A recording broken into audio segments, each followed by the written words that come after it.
안녕하세요, 여러분. 네, 제가 잠깐 기도하고 그리고 오늘 말씀 증거하는 시간 갖겠습니다. 하나님 감사합니다. 하나님 오늘도 주님의 말씀을 들고 하나님 섭니다. 하나님 사명으로 서는데 하나님 전 너무 부족합니다. 하나님 주님 역사하여 주시고 주님께서 친히 하나님 이 모든 시간 가운데 주관하여 주시고 하나님 주도하여 주시기를 원합니다. 하나님 말씀의 첫 시간인데 하나님 그 마치는 시간까지 하나님 방해가 있을 것이오나 하나님 그 방해가 하나님 무용지물이 될 수 있도록 오늘도 다시 한번 간구합니다. 하나님 그럼에도 불구하고 주의 말씀을 주님께서 주장하여 주시사 듣는 사람들의 모든 마음 가운데 또 저도 듣습니다. 하나님 제 마음 가운데 하나님 말씀이 온전히 친히 말씀으로 뿌리내릴 수 있도록 말씀의 씨앗이 심겨질 수 있도록 주님 역사해 주시기를 원합니다. 하나님 그래서 하나님 그 말씀의 씨앗이 오늘도 60배, 30배, 60배, 100배의 결실을 맺을 수 있는 하나님 그런 좋은 땅들이 하나님 되기를 원합니다. 하나님 주여 우리의 마음밭 가운데 기름 부어주시고 우리의 마음밭이 하나님의 말씀을 받아서 그 하나님의 말씀의 씨앗이 하나님 풍성하게 열매 맺을 수 있도록 하나님 우리를 오늘도 이 시간 가운데 우리의 마음을 준비시켜 주시기를 원합니다. 하나님 준비된 마음으로 설 수 있도록 주님 함께하여 주시고 하나님 우리 마음이 흐트러지지 않도록 주님 도와주시오며 주의 말씀 앞에 집중할 수 있도록 주님 역사하여 주시고 주님이 온전히 주도되는 성령께서 주도하시는 하나님 그러한 시간이 되기를 원하며 하나님 말씀을 증거하는 제 자신을 온전히 숨겨주시고 말씀의 주인 되신 주님만이 증거되고 드러날 수 있는 하나님 그러한 시간이 다시 한번 되기를 참으로 구합니다. 감사하며 예수님의 이름으로 기도했습니다. 아멘. 네, 여러분 제가 오늘도 로마서 말씀을 들고 섰습니다. 네, 본문은 저번 주랑 동일합니다. 네, 로마서 9장 4절인데요. 네, 쭉 열거되는 것 가운데 그 다음으로 제가 잡았어요. 네, 오늘은 로마서 본론 벌써 4번째 시간인데 이스라엘의 구원과 하나님의 절대 주권에서 하나님의 예정과 선택 벌써 4번째 시간을 가질 것입니다. 네, 그리고 본문은 그래도 제가 다시 한번 로마서 9장 4절 다시 한번 제가 봉독해 보겠습니다. 잘 경청해 주시기를 바랍니다. 네. 그들은 이스라엘 사람이라 그들에게는 양자됨과 영광과 언약들과 율법을 세우신 것과 예배와 약속들이 있고 계속적으로 이제 사도 바울은 이스라엘이 받은 그 특권들을 쭉 나열하고 있습니다. 네. 그래서 오늘은 여러분이 잘 아시는 아브라함 링컨의 일화를 소개해 드리면서 설교를 시작할까 합니다. 네. 제가 예전에 한번 설교를 할 때 예화를 들었던 예화일 수도 있습니다. 네. 제가 한번 예화로 이제 시작해 보겠습니다. 아브라함 링컨에 관련된 일화가 사실은 상당히 많아요. 네, 많은데 그의 행적을 보았을 때 실화일 가능성은 충분히 있다라고 생각이 들기도 합니다. 네. 그가 노예 해방하기 전의 일입니다. 네, 그가 노예를 해방하기 전에 뉴올리언스의 노예 시장에서 흑인 혼혈 소녀가 경매로 붙여졌다고 합니다. 경매자들은 평소처럼 입찰을 하다가 군중 속으로 들려오는 강하고 확신에 찬 목소리에 깜짝 놀랐습니다. 그 목소리의 주인공은 계속 가격을 높이 불렀고 경매는 그 사람이 $1,450의 소녀를 살 때까지 계속 이어진 것입니다. 굉장한 가격이죠, 그렇죠? $50에 소녀를 살 때까지 계속 경매가 이루어진 거예요. 예. 그 사람은 북부에서 온 사람이었는데 다음날 아침 그 사람은 소년의 집으로 이제 찾아왔던 거예요. 경매에서 이제 샀기 때문에. 예. 소년은 슬픈 목소리로 난 당신과 함께 갈 준비가 되었어요 라고 말하자 그 사람은 웬 증서를 소녀에게 내보여 주었어요. 그러면서 이렇게 말했습니다. 아니요, 난 당신을 데려오길 원치 않소. 나는 당신을 자유롭게 하기 위해서 당신을 샀소. 이걸 보시오. 이것은 당신의 자유를 보장하는 증서요. 라고 그 자유를 보장하는 자유 증서를 그 소녀한테 준 것입니다. 소녀는 너무도 믿기지가 않아서 큰 소리로 외쳤어요. 나를 자유롭게 해주기 위해서 나를 샀다고요? 정말 저는 자유의 몸인가요? 정말 내가 원하는 대로 다 할 수 있는 것인가요? 라고 너무 놀라서 이제 반문을 한 것입니다. 그는 답했습니다. 물론 당신은 자유인이요. 당신이 원하는 대로 이제부터는 할 수 있어. 그러자 소녀는 기쁨의 감격에 찬 목소리로 이렇게 물었다고 합니다. 그렇다면 선생님, 남은 생애 동안 당신을 섬길 수 있도록 저를 데려가 주시겠어요? 라고 제안을 한 것입니다. 드디어 그 소녀는 링컨의 자유로운 봉사자가 되었다고 합니다. 노예가 아닌 기쁨으로 물신양면으로 링컨을 돕는 아름다운 봉사자가 되었던 것입니다.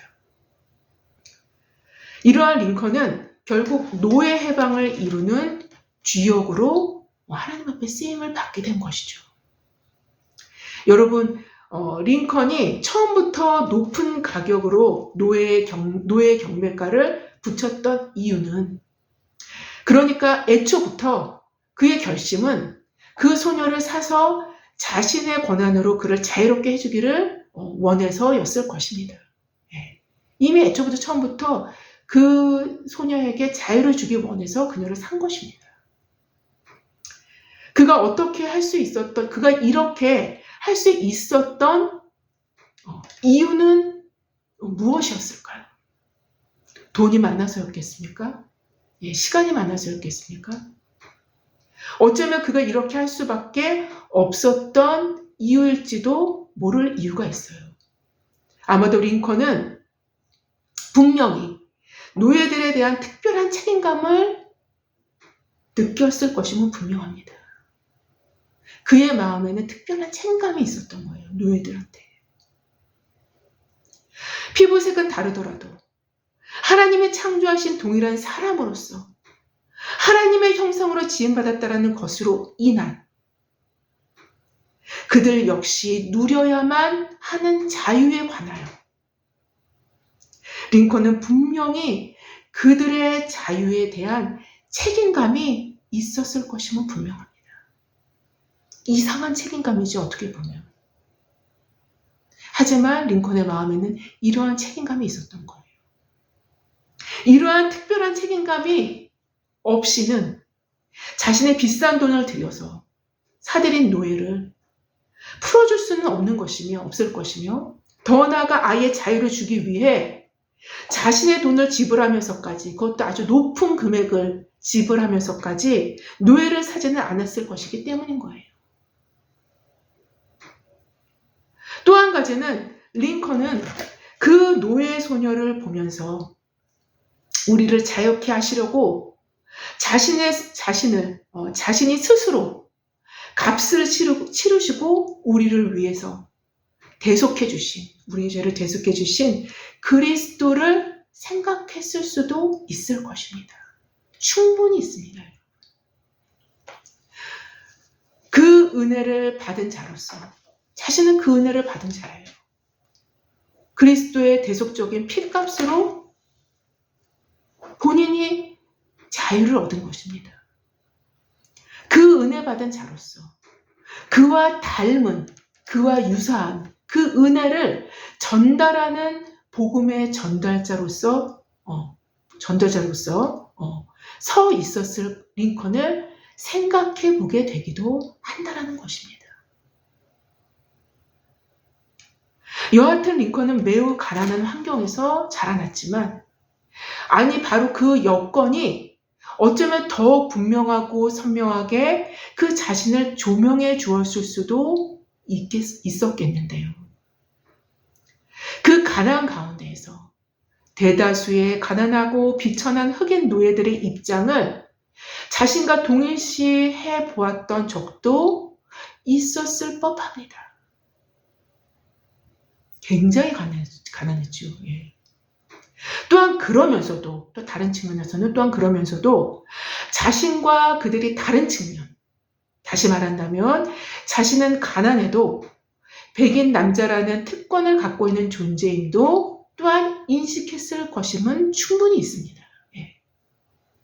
지금이나 링컨 당시에나 미국이라는 나라를 주도적으로 이끌어가는 것은 백인 남성임을 생각할 때 충분히 이 조건을 하나의 특권으로, 그리고 이것을 통해서 자신의 꿈을 펼칠 수 있는 기초적인 베이스로도 또한 생각했을 것입니다.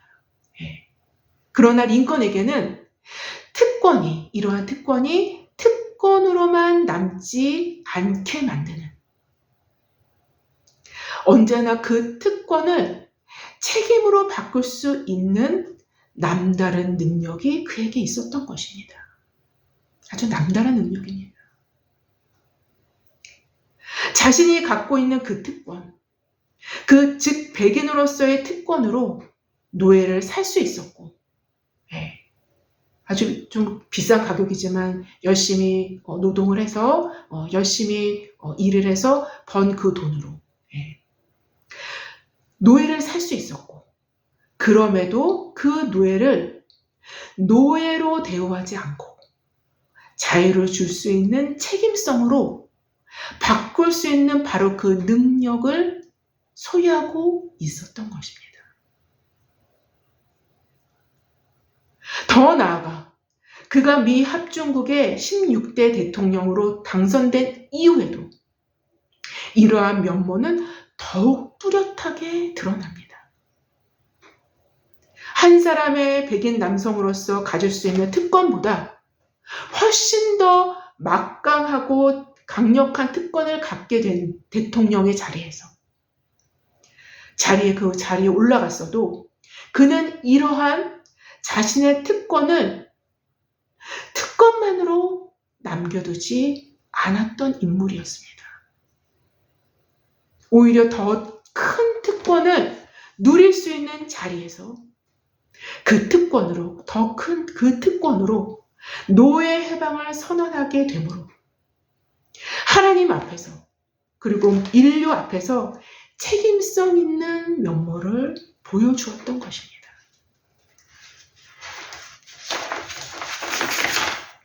바로 하나님께서 어떠한 부류나 단체나 개인이나 민족에게 특권을 부여해 주시는 이유는 그러한 특별한 권한으로 자신을 높이고 자신과 남을 갈라서 자신은 더 높여서 특별한 사람으로 스스로를 생각하게 하는, 자신을 높이고 사람들을 위해 그래서 군림하라는 것이 아니라, 절대로 그런 뜻이 아닙니다. 절대로 하나님의 목적은 거기에 있는 것이 아닙니다. 군림하라는 것이 아니라 오히려 그러한 특별한 권한으로 하나님이 요구하시는 것에 대한 책임이 요구되어짐을 깨닫길 원하신다는 것입니다. 따라서 특권에는 반드시 그에 따른 책임이 부여된다는 진리를 알 때에야 그 특권은 특권으로만 남아 고여 있어서 부패의 길을 걷지 않게 되는 유일한 방편이 되어줄 수 있게 된다는 것입니다. 여러분, 특권이 특권으로 남고 특권이 특권주의가 되면 반드시 부패합니다. 그 인간은 반드시 부패해요. 하나님은 공평하신 분이심을 우리는 성경 곳곳에서 발견하게 됩니다. 이러한 공평하신 하나님께서 왜 특정한 누군가에게 특별한 권한을 더 부여하실 수 있었겠느냐라는 것입니다. 거기에는 반드시 이유가 있는데 그 이유는 그 특별한 권한을 그들에게 부여하심으로 그들로 하나님의 대리인들, 하나님의 대사들로 그 권한을 사용해서 하나님의 선하심과 의로우심을 증거되게 하는 실행자로서 삼고자 하셨던 것입니다. 바로 그것이 하나님의 목적인 거예요. 특권을 주신 목적. 바로 부여된 특권은 하나님의 선하심과 의로우심을 세상에 드러내야만 하는 책임성이 또한 부여된다라는 것을 말씀드리고자 합니다. 그러나 이스라엘은 자신들이 갖게 된 이 놀라운 특권이 무엇을 의미하는지 깨닫지 못했던 것입니다. 이게 무엇을 의미하는지 깨닫지 못했습니다. 처음에는 이것이 특권인지조차도 깨닫지 못하다가 나중에는 이 특권을 주신 자의 의도된 목적을 잃어버린 채 선민 이스라엘, 곧 선택된 민족이라는 민족주의적 특권만이 남겨진 채 세계 만민 중에 흩어진 바 된 것입니다. 그럼에도 불구하고 그들에게는 아직도 언약과 약속의 유효함을 사도는 증언하고 있지 않습니까? 예. 하나님은 절대로 버리시지 않으십니다. 이스라엘을. 하나님께서 주신 약속, 곧 영원한 언약과 약속들은 그들 자신의 힘이 아닌 하나님께서 붙드시는, 그래서 이루실 언약이기에 사실상 바로 여기에 이스라엘의 소망이 사실상 남겨져 있는 것입니다. 사실상 여기에 남겨져 있는 거예요. 물론 이방인이라 불릴 수 있는 우리 역시 생각해 본다면 우리도 사실 마찬가지예요. 우리는 아예 약속의 언약들에 대해서는 외인이요, 세상에서 소망도 없고 하나님도 없는 자들이었다가, 에베소서 2장 12절에 나오죠. 그런 자들이었다가 그리스도의 대속적인 피로 말미암아 하나님 안에 들어와서 하나님의 자녀가 된 것이 아닙니까? 이스라엘의 소망이 영원한 언약, 곧 하나님께서 당신의 성품을 걸고 약속하신 그 언약에 그들의 소망을 둘 수 있는 것과 마찬가지로 이방인 역시, 우리 역시 사실상은 하나님의 긍휼로 인한 하나님의 구원의 역사인 그리스도의 대속적 피에 이방인들의 소망이 될 수밖에 없는 것입니다. 우리의 소망도 바로 하나님 자신에게 있는 것입니다. 그렇게 본다면 이방인의 소망이든 유대인의 소망이든 절대적으로 전권은 하나님께 있는 것입니다. 물론 그 피, 그리스도의 피 역시 하나님의 언약과 약속에 의해서 예증되었고, 어떻게 본다면 이스라엘에게 주신 복을 함께 누리며 함께 나누며 함께 누릴 수 있는 바로 그 원래적인 복 안에 이방인 우리가 합류해서 누릴 수 있고 참여할 수 있게 된 것입니다. 왜냐하면요, 우리가 예수 그리스도의 피로 그 복을 받게 된, 은혜를 받게 된 거는 아브라함의 축복, 원래적인 아브라함의 축복 안으로 예수 그리스도의 피로 들어온 것입니다. 그래서 아브라함의 복을 함께 나누는 자들이 된 거예요. 그래서 그 복에 합류된 것입니다. 그래서 우리는 영적인 아브라함의 후손이 된 것입니다. 그것이 갈라디아서 말씀입니다.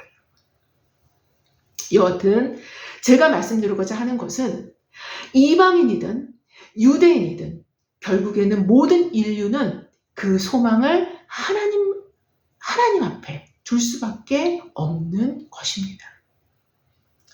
그런데 이렇게 이스라엘에게 주셨던 그 원래적인 복 안에, 아브라함의 복이죠. 그 원래적인 복 안으로 이방인인 우리가 합류하여 참여할 수 있는 이러한 특권을 우리 이방인이 누릴 수 있게 된 이유가 무엇일까요? 게다가 본 자손은 마치 이러한 특권에서 밀려나 보이기까지 하는 것이죠. 예, 밀려나 보이기까지 한 이러한 지경에 처해지는 상황들은 어떻게 이해될 수 있을 것인가 하는 것입니다. 한 사람의 이스라엘인으로서 사도의 큰 근심과 그치지 않은 고통은 바로 여기에 있었던 것이고, 이방인의 사도로서 사도의 큰 기쁨으로 사실 바로 이 지점에 있었을 것임도 역시 분명한 거예요. 동일한 지점입니다.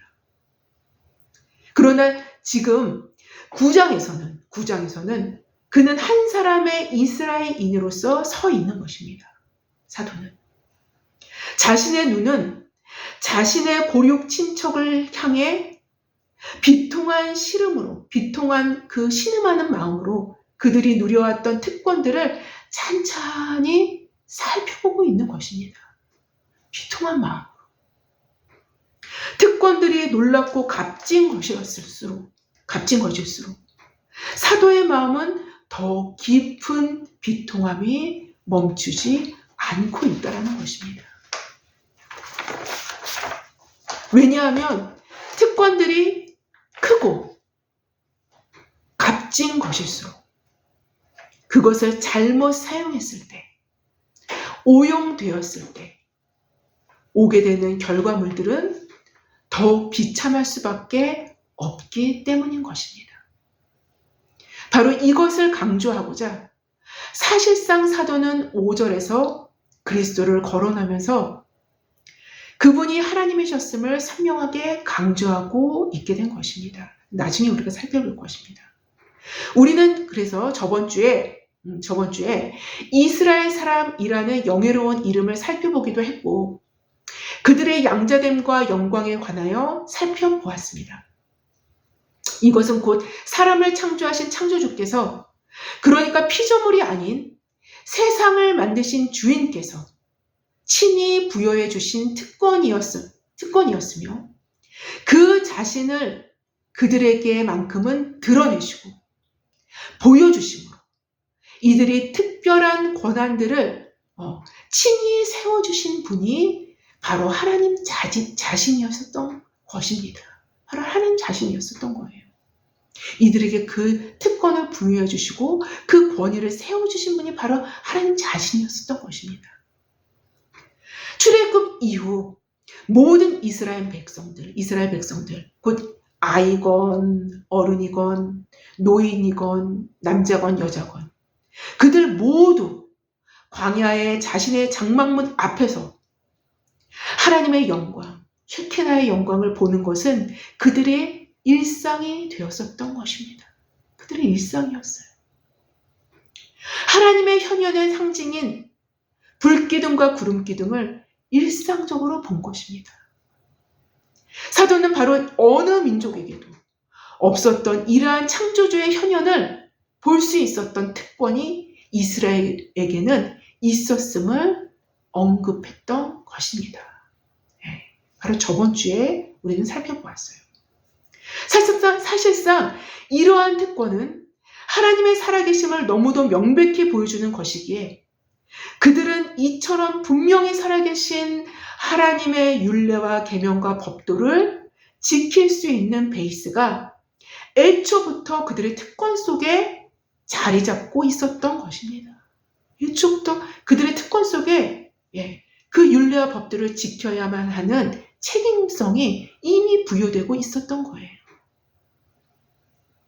하나님은 당신의 율례와 법대와 규례들을 명령하시기 전에 그래서 먼저 당신의 살아계심을 놀라운 방식으로 그들에게 보여주셨던 것입니다.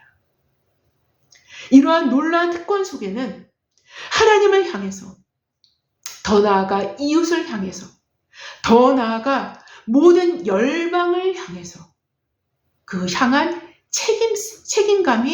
책임성이 암시되어 있었던 것입니다. 바로 이것이 암시였어요. 특권은 특권 자체의 목적이 있는 것이 아닙니다.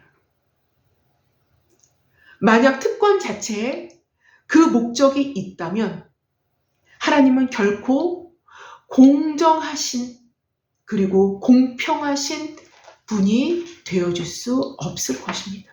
절대로 그런 분이 되어줄 수 없어요.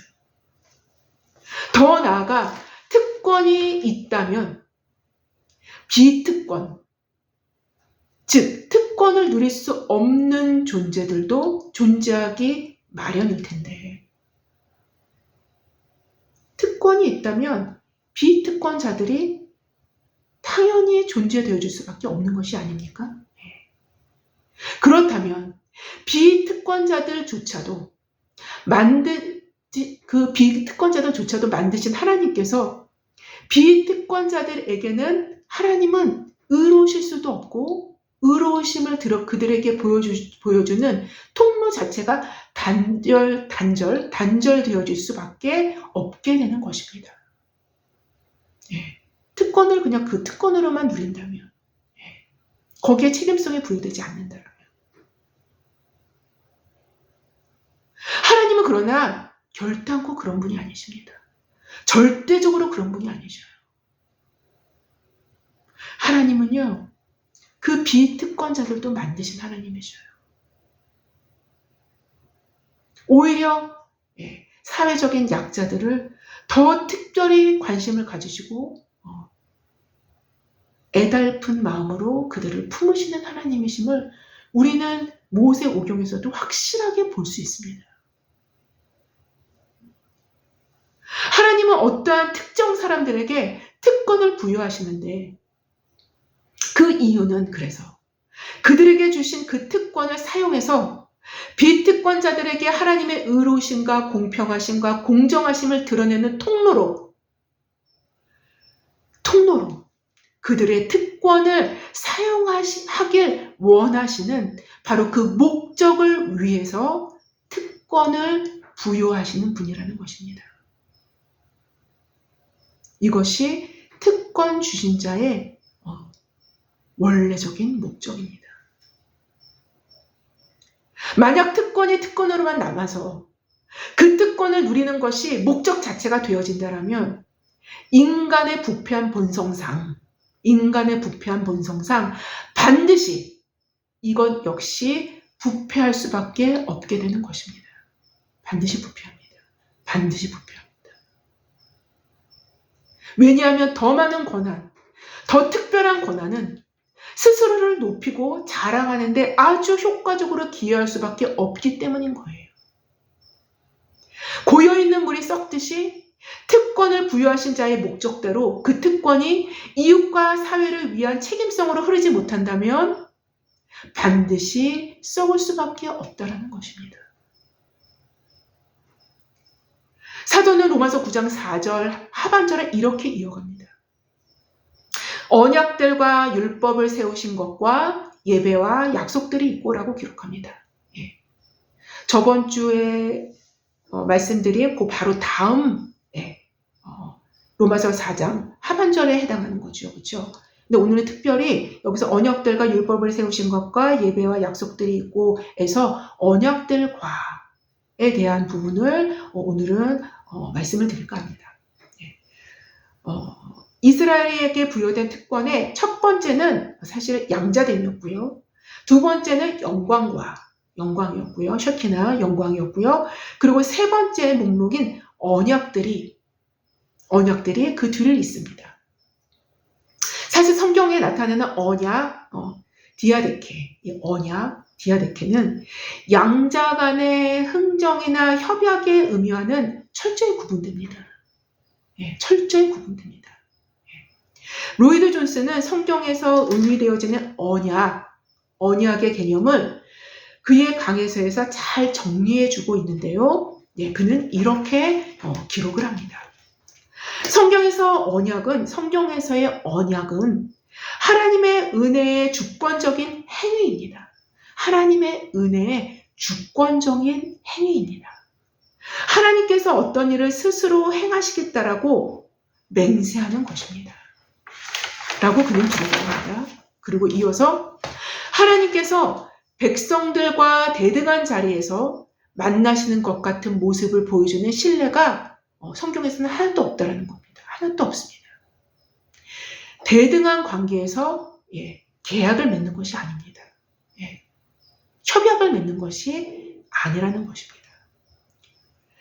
흥정의 결과로 하나님과 백성들이 상호 유익을 위해서 어떠한 일을 하고자 협약하는 일이 성경에서는 하나도 나오지 않습니다. 라고 그는 기록해요. 그리고 이어서 성경에서 언약이라 할 때 그것은 언제나 전적으로 하나님 편에서 일방적으로 나오는 것입니다. 일방적으로 나오는 것입니다. 언약은 전적으로 하나님의 주권적 행위입니다. 라고 그는 기록합니다. 쉽게 생각할 수 있는 것은 아브라함과 맺은 언약을 우리는 생각해 볼 수 있을 것입니다. 하나님께서는 아브라함을 주권적으로 그리고 일방적으로 부르십니다. 아브라함이 하나님을 찾고자 아등바등한 적이 없어요. 일방적으로 찾아오신 것입니다. 아브라함을. 사실 아브라함의 가게는요, 그 가게, 조상들은 가게는 갈대아 우르에서 우상을 섬기며 신상을 부어 만드는 직업을 갖고 있었던 아버지 데라가 사실 아브라함의 가족 배경입니다. 아브라함은 아버지를 따라 갈대아 우르에서 형제 나홀과 자신의 아내 사레와 조카 롯과 함께 나오게 되지만 아버지는 하란에서 죽게 되죠. 이러한 상태에서 일방적으로 하나님은 아브라함에게 찾아와 언약을 맺으십니다. 그가 하나님을 위해서 특별한 일을 한 것은 하나도 없죠. 그렇죠? 하나님으로 하여금 아브라함과 언약을 맺으시도록 원인을 제공케 했던 그 무엇도 아브라함이 한 적이 없습니다. 성경은 그러한 정보를 우리에게 제공하지 않아요.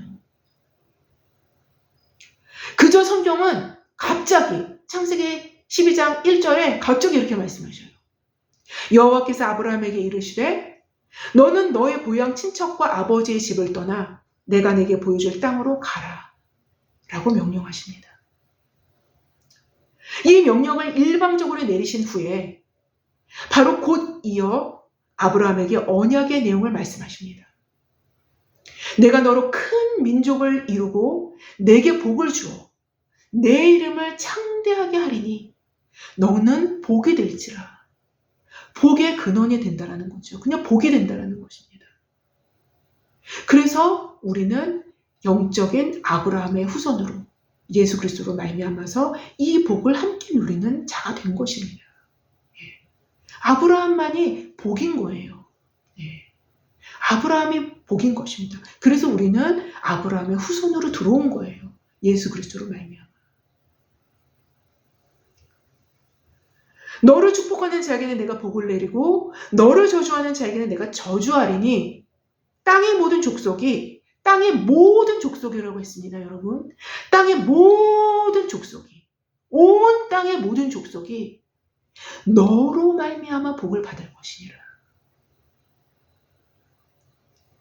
너로 말미암아 복을 얻을 것이니라 하신지라.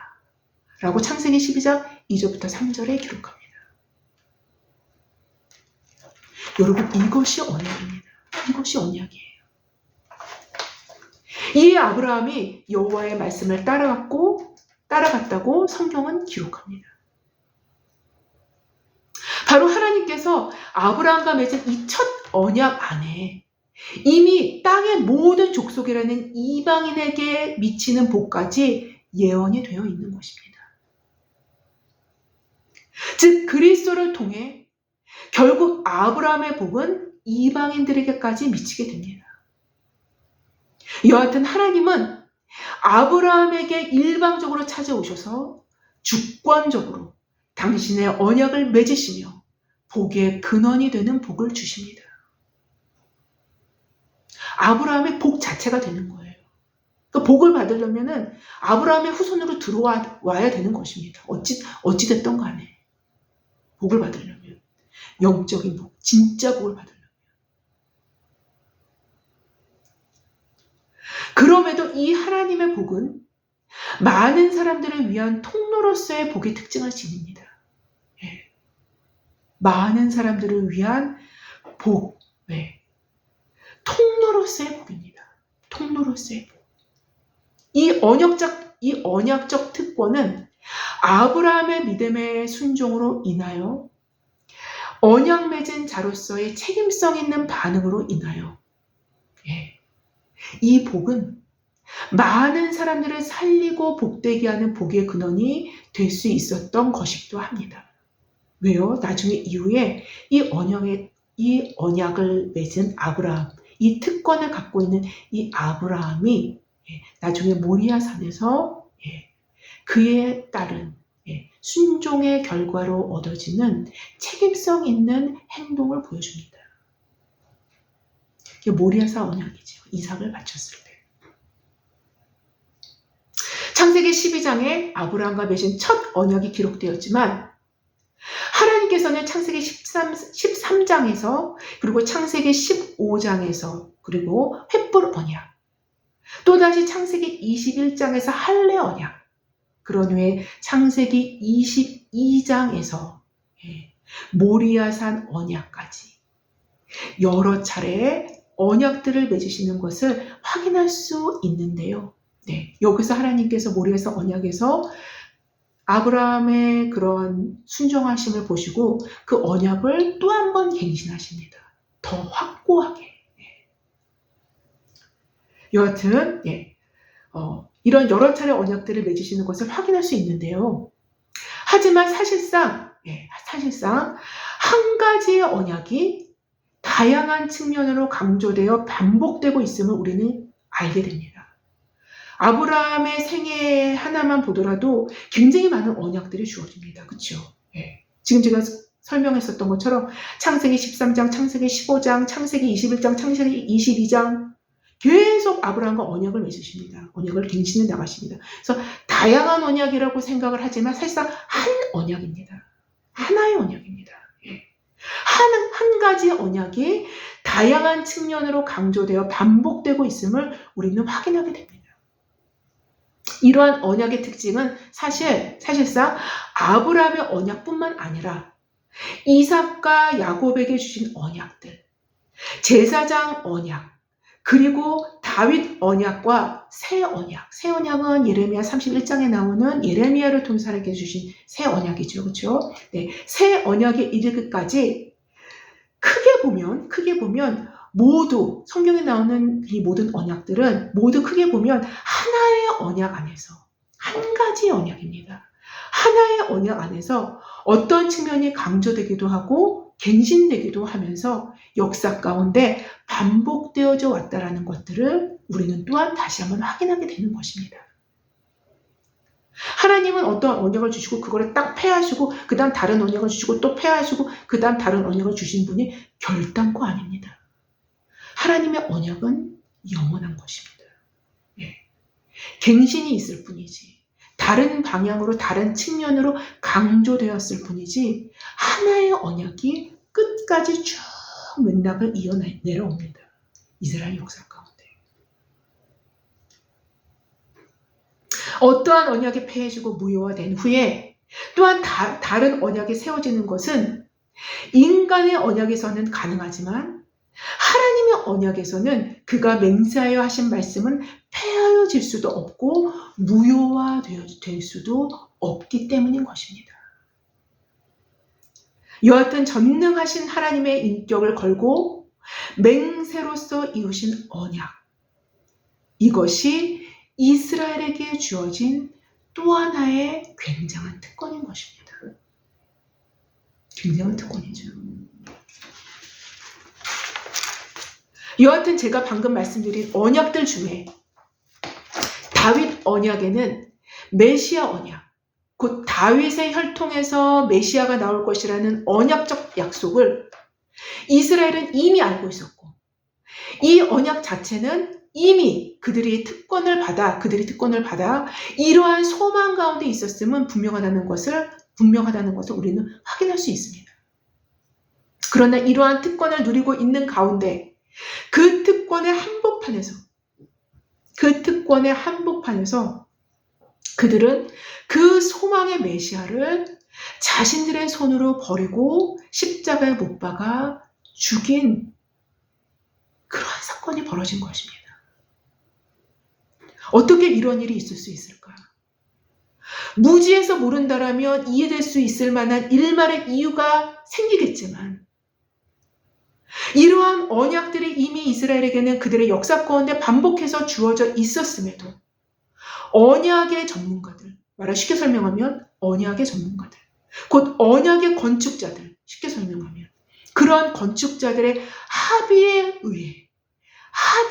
의해 쓸모없는 돌로 낙인 찍힌 채 버려지게 된 것이 곧 버림받은 예수 그리스도였던 것입니다. 언약, 즉 특권 자체가 자신들을 특별하고 위에 있는 존재로 두는 실존적 왜곡이 그들 안에서 돌아가게 만든 것인지, 돌아가게 만들어서 그러한 일들이 벌어진 것인지, 그래서 그들의 눈은 감기운 채 특권을 주신 자의 목적대로 사용되어지지 않는 특권은 그 특권으로 오히려 자신들이 지금까지 기다려오고 고대하고 있었던 그 메시아가 왔을 때 그를 신성모독으로 뒤집어 씌워 죽음에 내어 던지게 만들었던 것입니다. 뭐가요? 그 특권이.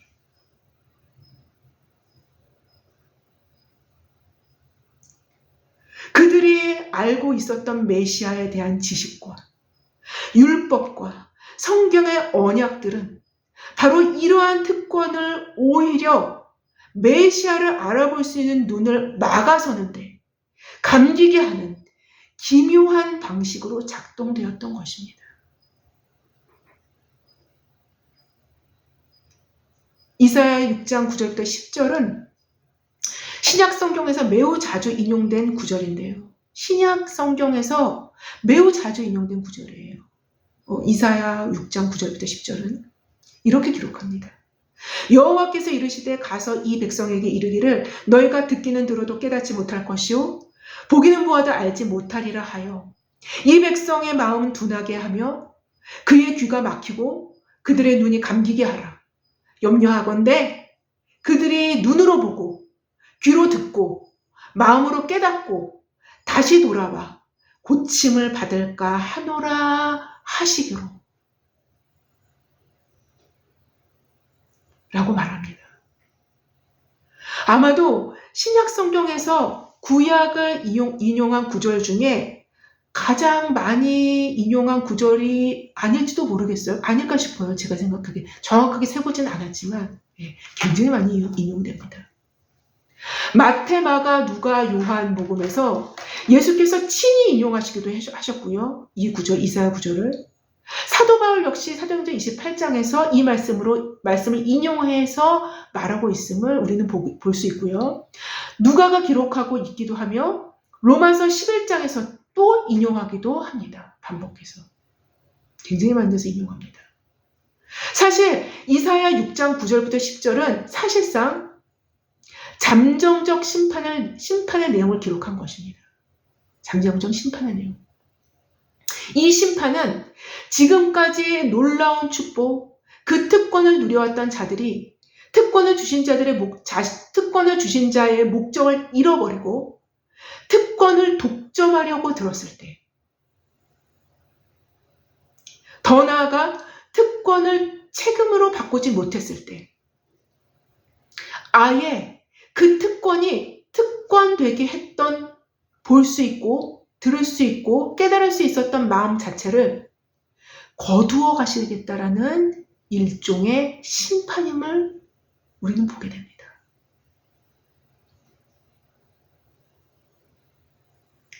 이 일이 실제로 이스라엘 역사 가운데 일어난 것이며 그 결과로 그들이 고대하고 기다렸던 메시아가 왔을 때 그들은 정확히 이러한 반응을 보이므로 이 말씀 그대로 이 예언의 말씀 그대로 이러한 반응을 보이므로 메시아의 음성을 들을 수 없었고 그를 그인지 알아볼 수 없었고 그들의 눈은 그들의 그리스도의 입에서 나오는 살아있는 하나님의 말씀 자체이신 그분의 말씀을 전혀 들을 수도 없고 깨달을 수도 없었던 것입니다.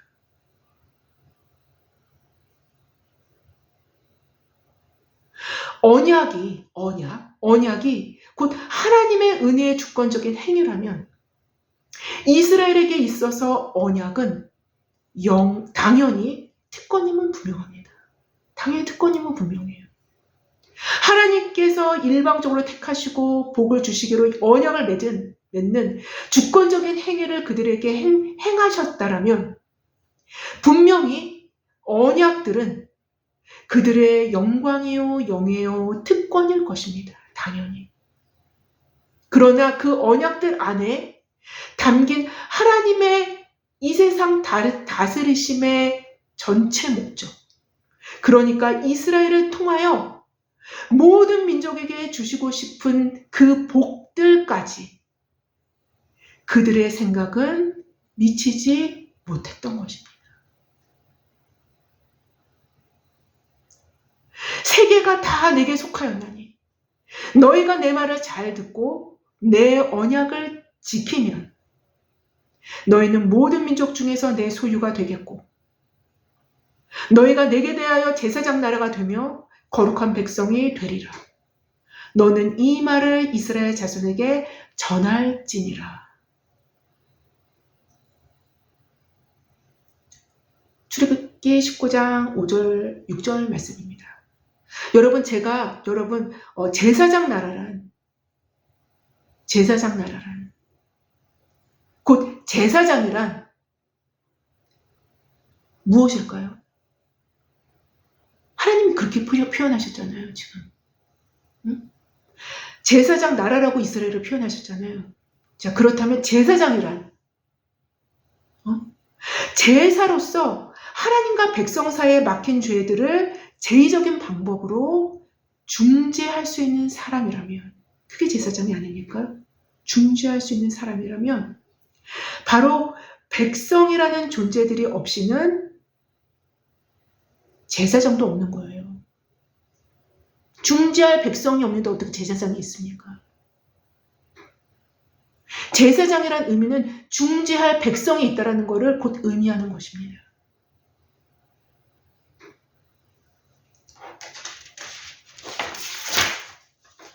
어떤 면에서는 제사장이 존재하는 이유는 백성이 있기 때문인 것이죠. 네, 다시 또한 말씀드린다면 이스라엘이 제사장 나라로 부르심을 받았다라면 그 제사장 나라가 존재하는 이유는 백성된 나라들이 존재하기 때문인 거예요. 이방인들이 존재하기 때문인 것입니다. 이방인 나라들이 존재하기 때문인 거예요. 그래서 중재할 수 있는 제사장 나라를 필요로 했던 것입니다. 하나님은.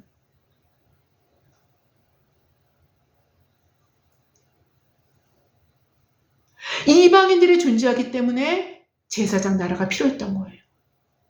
하나님 입장에서 말입니다.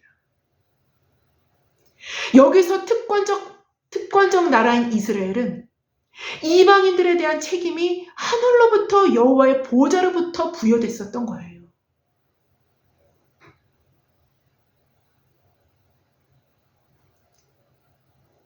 마치 흑인 소녀 노예를 향해서 그의 자유를 위해서 링컨의 가슴에 책임감이 부여되어졌던 것과 같은 그러한 책임감을 하나님이 부여하시고 싶으셨던 거예요.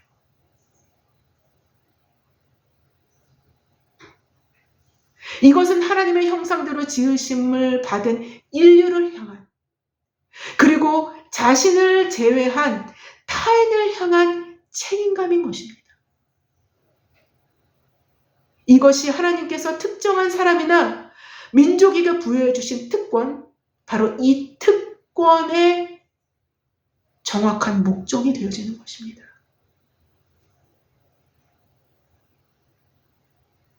여러분께서 부여받은 특권은 여러분은 무엇이라고 생각하십니까? 굉장히 많습니다. 하나님께서 주신 특권을 조금은 진지하게 생각해 볼 때가 된 것입니다. 그런 후에 좀 더 진지하게 생각해야만 하는 것은 그 특권을 지금 독점하여 자기 자신만을 위하여 사용하고 있는지, 자기를 은근히 높이는데, 자기를 영광스럽게 하는데 사용하고 있는지, 아니면 이 특권으로 하나님의 형상으로 지음받은 또 하나의 누군가를 위해서 사용하고 있는지, 우리는 반드시 고민해야 합니다. 반드시 고민해야 돼요. 반드시 고민해야 됩니다.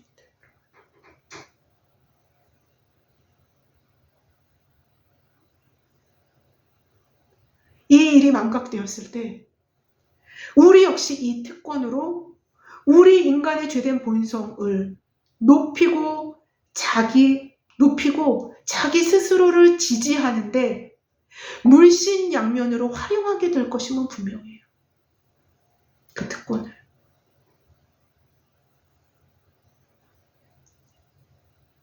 아무쪼록 링컨과 같이, 링컨은 참으로 하나님의 사람입니다.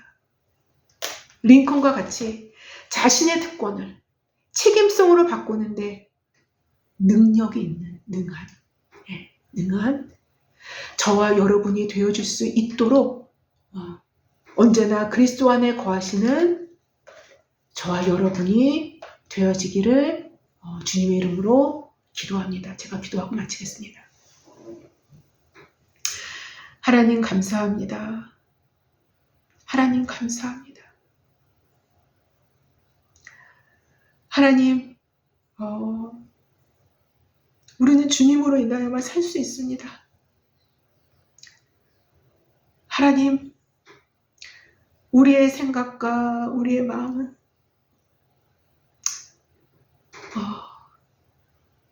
하나님의 그 순전하고 깨끗하심에 이룰 수가 없습니다.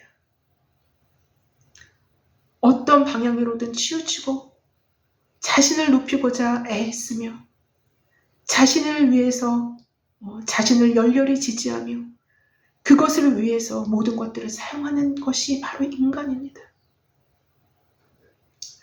하지만 하나님의 형상으로 닮아 창조된 우리 이웃과 그리고 소외된 자들과 하나님 온 인류에게 하나님께서 또한 특권을 받은 자로서 우리에게 주신 책임감이 있습니다. 하나님 그것을 우리가 놓치지 않게 하시며 또한 그것을 하나님 깊이 생각하며 깊이 묵상하며 어떻게 하나님 앞에 책임성 있는 삶을 살아갈 것인가를 진지하게 고민할 수 있는 우리 모두가 될 수 있도록 주님 인도하여 주시고 성령께서 친히 우리의 삶을 주도하여 주시기를 원합니다. 감사하며 예수님의 이름으로 기도했습니다. 아멘. 감사합니다.